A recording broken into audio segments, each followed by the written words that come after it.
Bonjour. Le stress durant la grossesse a-t-il un impact sur le bébé à naître et sur la descendance?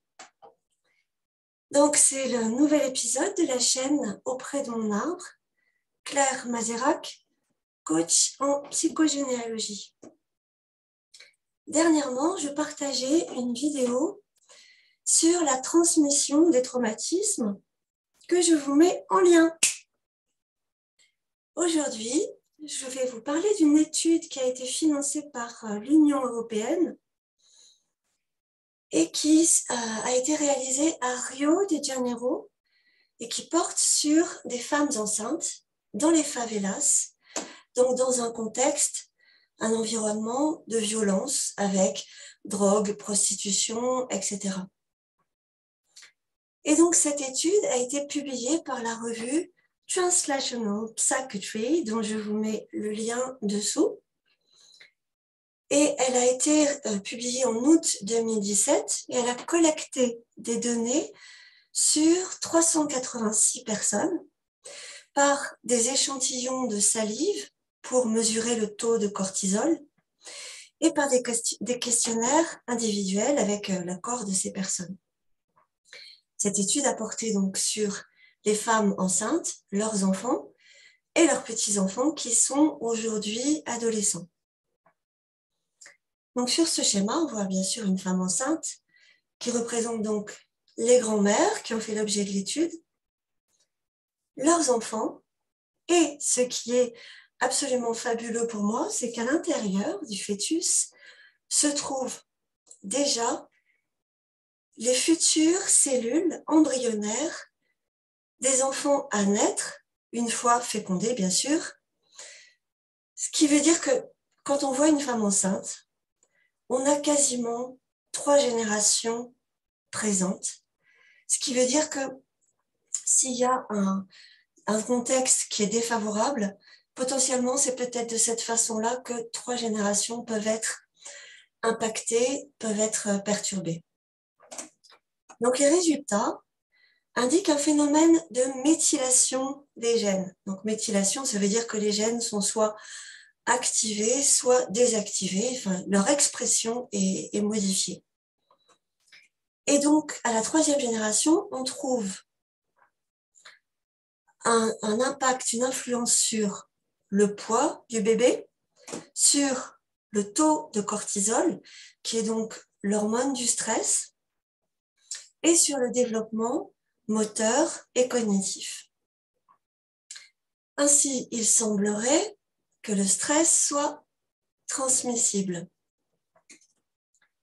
D'autres études sont d'ailleurs menées sur ce sujet un petit peu partout dans le monde en ce moment et depuis quelques décennies, notamment en Afrique du Sud, au Burundi, etc. Donc, pour moi, il y a 2 conclusions immédiates. D'une part, c'est la preuve, s'il en est, de la nécessité absolue de préserver pour les femmes enceintes un espace paisible, un espace de sécurité, si on ne veut pas impacter le développement des bébés à naître. Mais ça, je pense que c'est juste une histoire de bon sens. Par ailleurs, ça montre l'intérêt pour chacun d'entre nous de connaître le contexte dans lequel nous avons été conçus. Parce qu'il y a fort à parier que ce que nous sommes a été aussi conditionné par ce que notre mère a vécu pendant notre propre gestation.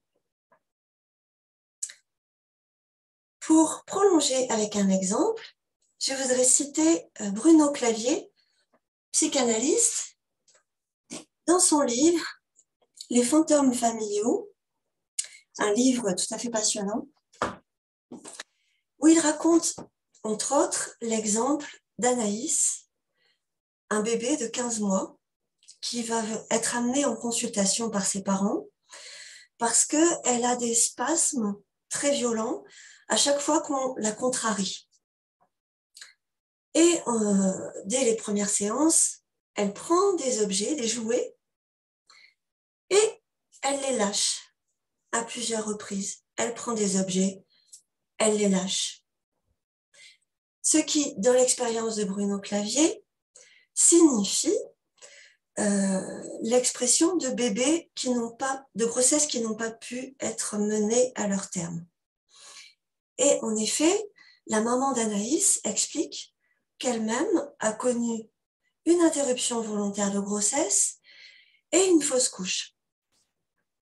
Et elle raconte également que sa propre mère, donc la grand-mère d'Anaïs, a été dans l'obligation de pratiquer 4 avortements, ce chiffre va être important, contre son gré. Et pendant qu'elle déroule cette histoire, la petite Anaïs va prendre des cailloux qui sont aussi à disposition dans le bureau de Clavier, et elle va prendre 4 cailloux qu'elle va venir porter dans la main de son père, comme pour signifier les bébés disparus.